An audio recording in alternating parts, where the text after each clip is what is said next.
And now we have Dr. Miles Barton, who has asked to speak about the urban Ngāhere strategy. Thank you, Miles.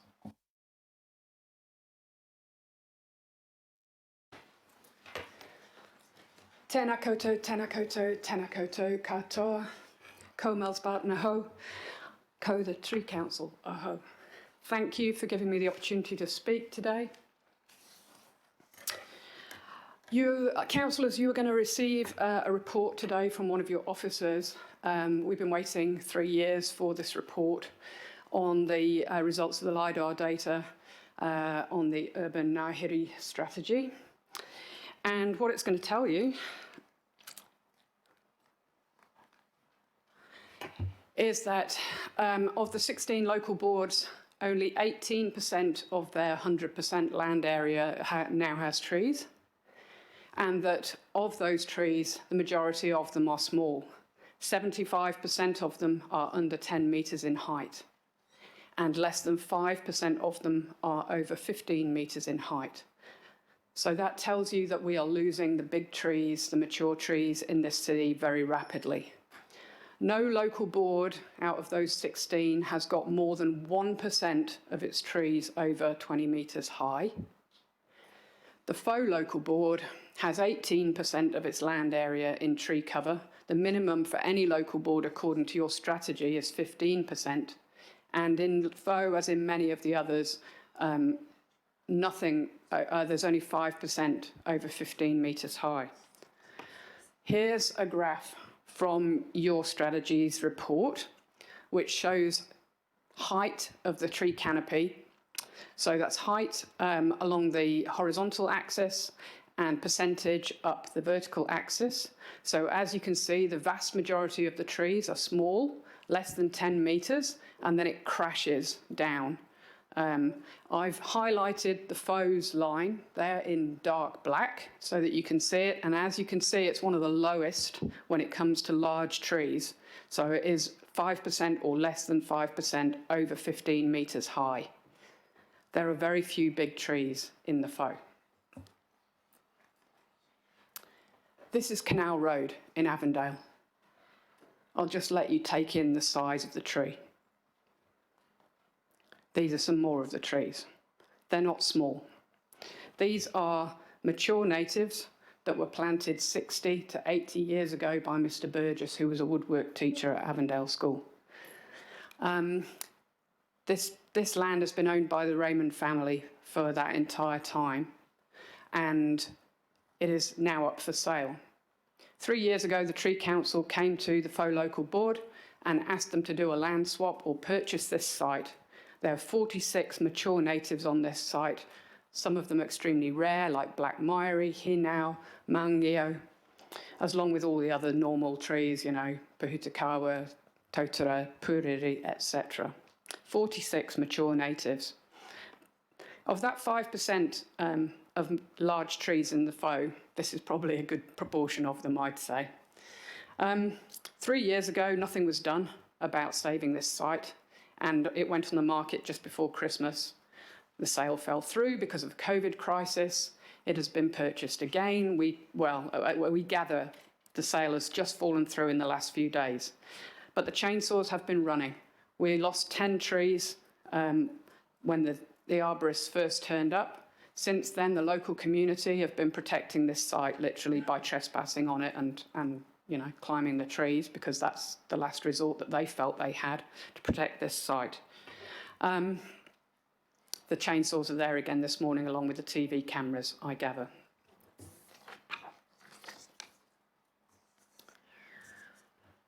So we consider that Canal Road is an opportunity not to be missed. This site's land sale has fallen through again. These trees are all over 15 to 20 metres high, and you don't have much time. I'm sure you all recognise this document. I hope you do. I hope you've read it. I hope you've seen it. It's your urban Ngāhere strategy. In it, it has 3 objectives. One of them is to protect your existing Ngāhere. which, quote, on page 42, says, protecting existing Ngāhere is crucial to safeguarding the added values and benefits that mature trees provide. On page 29 of your strategy, it says, when it comes to trees, size does matter. Benefits are disproportionately greater for larger trees. It doesn't matter how many little saplings you plant, and I'm not saying planting saplings is a bad thing. Take my hat off to the Mayor and his Million Trees programme. But it will take 60 to 80 years for those saplings to reach maturity and provide you with the same benefits and services that these trees are currently providing you with for free in Avondale. Auckland needs to retain its mature trees, and as you all know, we have no legal protection at the moment for trees on private land unless they are scheduled in your unitary plan. The Faux Local Board fully supports retention of this site. As you saw, I sent you last night an email that was sent to you in February from the Faux Local Board Chair about this site. Forest and Bird have also written to you, as has the Auckland Botanical Society, to tell you about the biodiversity values and the importance of this site. We realise that you have extreme pressure on your budget. Well done, Councillor Simpson, for getting them through those 100 hours of Zoom meetings. What a nightmare. But you also have $200 million worth of assets that Panuku has identified to you they want to dispose of as part of that emergency budget. You have a grim little piece of grass up the road called the Canal Road Reserve with barely a single tree on it. It is flat. It is developable. You could swap a piece of land with the Raymond family and retain Canal Road and its trees for future generations. You need them to sequester carbon. You need them to treat pollution. You need them to retain mature trees in the Faux Local Board and in Auckland. You need them for the people of Avondale and their future generations. Do you mean anything by this strategy? Or is it just a waste of paper and another dead tree sitting on a dusty shelf? Because if you're not going to retain mature trees, you are not implementing the objectives of this strategy. Thank you very much from the people of Avondale. Thank you, Dr. Barton. Do we have any questions? Councillor Walker. Having heard Mel's speak, I'd suggest there's a great deal of logic to actually engaging in some form of swap. How do we make that happen? Because these trees are going to be gone otherwise. And there aren't too many big trees like this around Auckland. So how do we take this further? What part of council engages? Is it Panuku? Is it our biodiversity people? Who does it?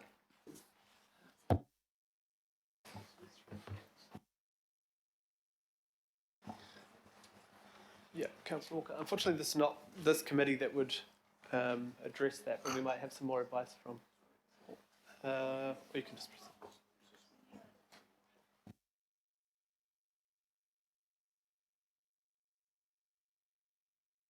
So through the chair, that would be handled by Community and Social Policy, who has responsibility for the acquisition and disposal of open space. A land exchange is considered simultaneous acquisition and disposal, and it's managed under the Reserves Act 1977. But as part of assessing that, we would need to look at the open space provision within the existing neighbourhood and work through a number of issues. And the process in terms of doing that is quite complicated, given the nature of the Reserves Act. So it requires a two-step process.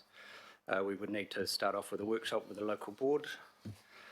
Then we'd need to get a formal decision from the local board to contemplate the land exchange. We would need to come to the PACE committee to get a decision from the PACE committee to notify the land exchange. We would need to go through the land exchange process under either section 15 of the Reserves Act or 15AA of the Reserves Act if it's associated with a resource consent. That requires 6 weeks of public consultation. We would then need to analyse the results of that consultation. We would then go back to the local board for their support or otherwise whether to proceed with that land exchange, and then we would come back to the PACE committee to get approval to proceed with the land exchange, and then we would go to the Finance and Performance Committee to approve the disposal of the land. So I understand that if the Reserves Act is coming into play, if we're talking about Panuku property, which we've got on a disposal list, which is not reserves, we can have a far faster transaction. How can we expedite that? So through the chair, my understanding is that that canal reserve is a reserve under the Reserves Act, so it is the Reserves Act that sets out that process. So if Panuku was to, and there's a difference also between a service asset and a non-service asset, so a lot of those assets that are on the list for disposal are considered to be non-service assets, as in they're not being used by the community for open space purposes. This one is being used by it. It does have a playground, it does have a basketball court that is being used by the community, so that would also be part of that public consultation. We would need to consider the impact on the affected parties in the community. That's not what I'm talking about. I'm not talking about swapping for a reserve, an existing reserve.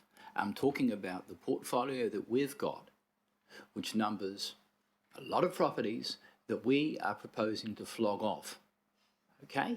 In this instance, we've got an opportunity to secure a property that has some magnificent trees that if we were to put a value on those trees according to the Halliwell scale or whatever, would amount to the hundreds of thousands of dollars. And what is being suggested to us is a transaction where we get in touch with the owners of this property and try to broker something as quickly as possible. Can we do that, and how can we do that, and what do we as councillors need to do if we're actually going to implement our strategy? Because this is where it hits the pavement. Are we actually serious or not? If we are, we actually do something here and we make a stand. Councillor Walker, this is, for questions. I think we've had it just explained to us, and the laws are there in place for very good reason to protect reserves, which is why there's a long process that would take to do a land swap.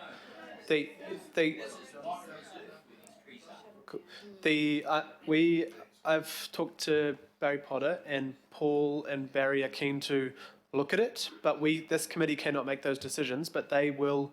We don't have a definitive answer whether this property has sold. If this is the second time it has been sold and then fell through, I don't have that clear information, and we also have been told the long process it would take to address that. So I'm happy. I've asked officers if they can go away and look at that process. This committee does not have delegation to buy, sell, swap reserves land or anything.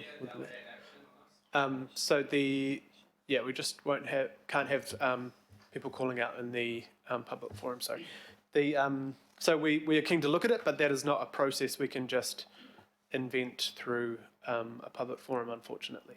So we're not going to do anything? No, Councillor Walker, I've just said that the officers are happy to look through it, find out if it's true that it is not being sold, and if there is any way that we could look into a process. The issue is, as Dr. Barton has said, we have an issue with budget, so purchasing it outright, we passed a budget last week that wouldn't include the 4 or 5 million that would potentially cost for that site. But a land swap potentially is possible. We've just heard that it's a very long process that we are legally bound to follow because we must protect our reserves, which is why it's not easy to sell them. So the staff, do you want to just, the Mayor would like to speak on. Just a question and then a comment. The question is, if the property hasn't been sold, who has been cutting the trees down? Sorry, can I hear from Dr. Barton, please? I understand that as of the first sale, it was made a condition of the sale that the trees were removed before the sale went through. So I believe it is the landowner, the current landowner, that was removing the trees, not the purchaser, if you see what I mean. Thank you. And I'd just like to make it really clear so that the staff are not under any illusion that they have to go through this complex, we can't possibly do that, get rid of a reserve process that is basically a no, that your list of $200 million worth of assets includes an awful lot of things that are not a reserve. So, and they're lined up ready for sale now by Panuku. So you don't have to go through any of that nonsense. You don't have to swap Canal Road Reserve for this property. You can go to your list of things that are already prepared for disposal and pick something or a couple of things that match it and go and do that. All these people want is a piece of land that they can sell for $4.5 million. That's it. They don't care what it is. They just want their money. Thank you. Yeah, look, I think you outlined earlier, you understood what the financial position of the council was at the moment. We'd just lost $500 million. So finding $5 million like that isn't quite as easy as it might seem. And the problem that we've got, and I just want to make this comment because it's pertinent to it, is there are groups of trees like this all over our city that we have no protection for. Now, 4 years ago, you and I worked on a private members bill to try to get that protection. I just want to advise you that you've seen the original letter I sent to the Minister for the Environment saying that we need to change, to reverse the amendments that were made in 2012. The chair of this committee and I have just sent a further letter through to the Minister, because the best way we've got of protecting trees, and I absolutely support your endeavours in that regard, is to get a change in that legislation so we get group protection. We've looked at all of the other ways, individually, notable trees, etc., and you know what a nightmare that is. So, look, I deplore the fact these trees are coming down. They're beautiful trees. I love trees like that. And the best way we can deal with it is to get that change. The Minister has signalled, should he be re-elected, that that's a priority in terms of the Resource Management Act, and that's the way that we'll continue to push, not just to protect one stand of trees, but trees right across the city. But thank you very much for your presentation today, which I think has been very powerful. Thanks, Phil.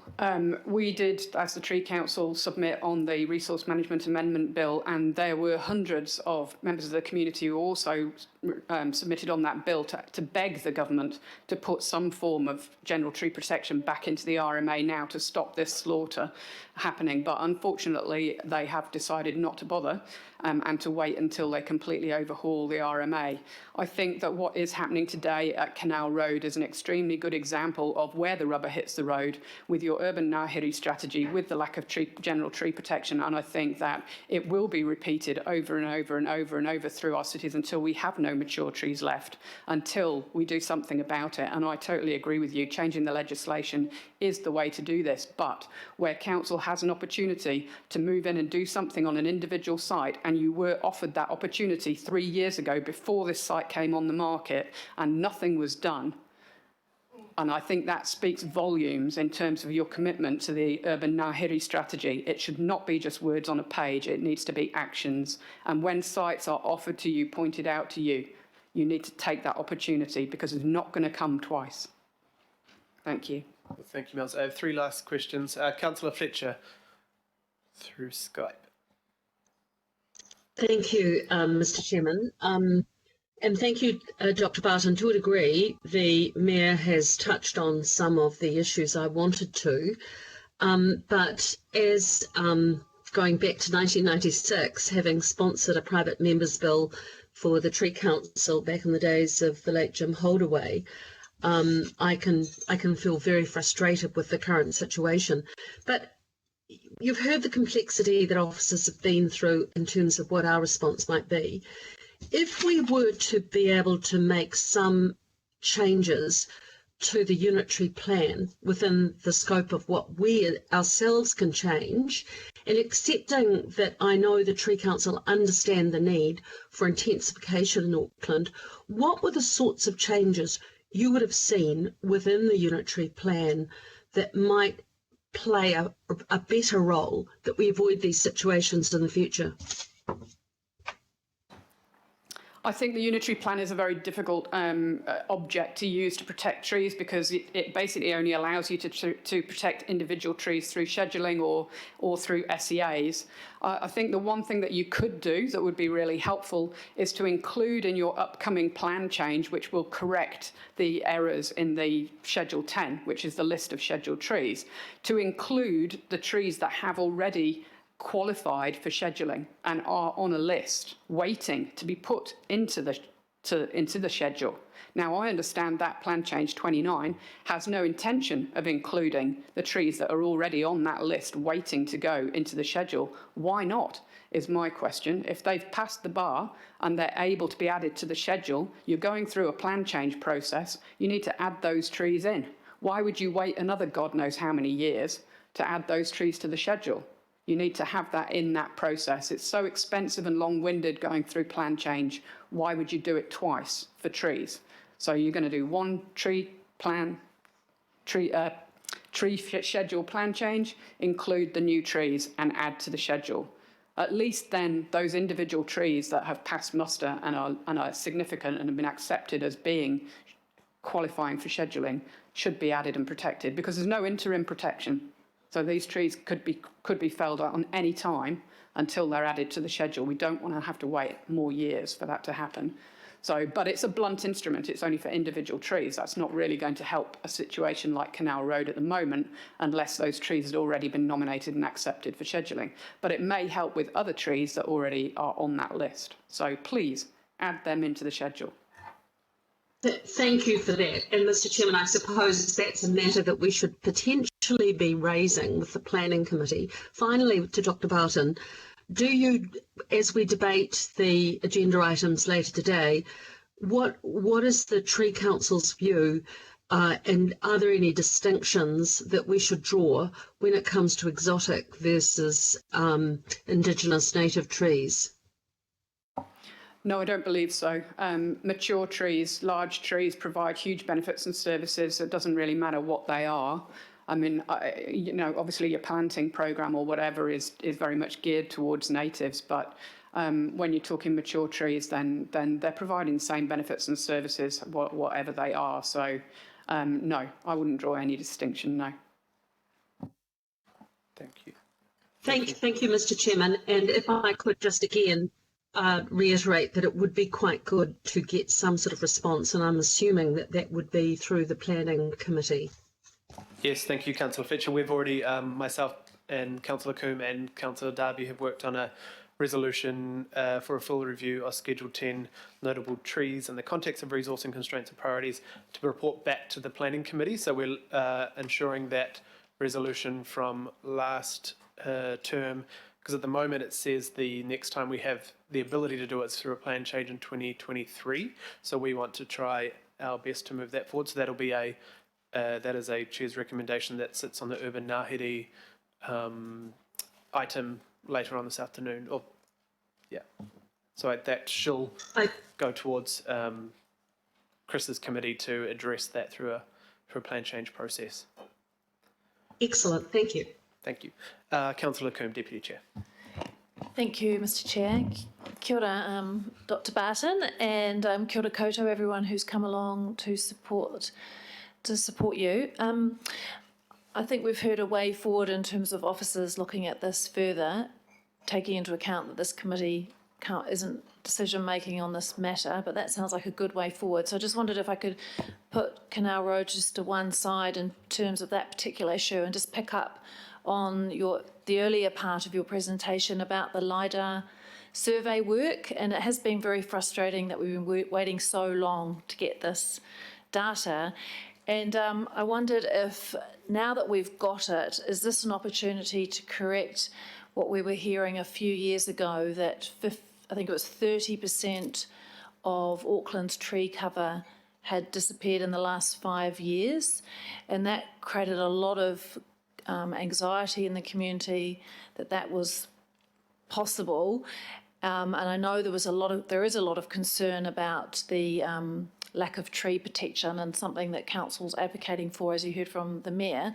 But I appreciate that the LIDAR work has highlighted the lack of mature trees and how we don't have good, strong coverage across Auckland, but can you just clarify whether we can now correct what was supposedly put out a few years ago about the percentage of loss over the last 5 years? I think you have to be careful in interpreting the LiDAR data, because it is an overview of tree canopy cover. But what it is showing quite clearly is that you are losing the mature trees whilst other trees are growing. So what it demonstrates is the balance in the cover, if you like, but what it's also showing is the imbalance in the height. So you are losing your mature trees, your big trees, and you're replacing them with saplings, small trees, which are growing. And so when you look at the cover as a whole, it looks like it's balanced. But what you're doing is taking out the big trees from the system and replacing them with small ones, which, fine, okay, looks like you've got a balance in the cover. I think it's a 0.5% increase or something in actual leaf area. But does that mean you're retaining those benefits and services of those trees? No, you're not, because all you've got are loads and loads, 75% of little trees. And you've still only got 18% cover when you're aiming for 30%. And those 75% of that 18% is less than 10 metres high. And how long is it going to take for those trees to get 20 or 30 metres high? You've heard that less than 1% in any of those local board areas is over 20 metres high. That's really, really serious, because those are the trees that give you the benefits and the services. Now, there was a photographic survey, as you'll know, of Waitemata local board a couple of years ago, they looked at the photographs rather than the LiDAR so that they could recognise individual trees. And that showed that in many of the suburbs, the loss over that, it was a 10-year period, was around 27%. So our guesstimate of 30% loss, I don't believe is actually too wrong if you're talking about mature trees. The trouble is that the LiDAR shows you leaf area, if you like. And so the leaf area of lots and lots of small trees makes up for the loss of leaf area of large trees disappearing from the canopy. So like I say, you have to interpret it carefully, but the devil is in the detail, and that is telling you that you only have 75% of small trees now, and only 5% of trees that are over 15 metres high. And that is a serious problem when you're talking about the benefits and services that you get in a city from trees. Thank you for bringing your expertise for this, but I think we can say that it's not 30% of all trees have been removed in the last 5 years. There's different nuances of... I think the data is difficult for you to get to the bottom of that, Pippa. I mean, if you go back and you look at the photographic survey from Waitemata, it tells you very much that you are losing over 20% of the trees in that area. Okay, we do. Oh. Cool, thank you, Deputy Chair. Councillor Henderson? Thanks, Mr. Chair. I just want to briefly support the words of the Mayor and yourself, Dr. Barton, wholeheartedly. I know you guys have come around a specific property with specific trees, and I don't want to kind of muddy the waters on that kaupapa exactly, but I do just want to point out the wider issue that it's not just these trees. We're all familiar with the Pateroa Kauri issue. We've talked about this before. I suspect most weeks good mature trees are being downed in the dead of night in this city. There were several in my ward in particular, and I've received phone calls around that over the years. We've also heard today about the conflict between environmental protection and actually environmental need, given that we're talking about a climate change committee here, versus actual economic ability. And we've heard about that as well.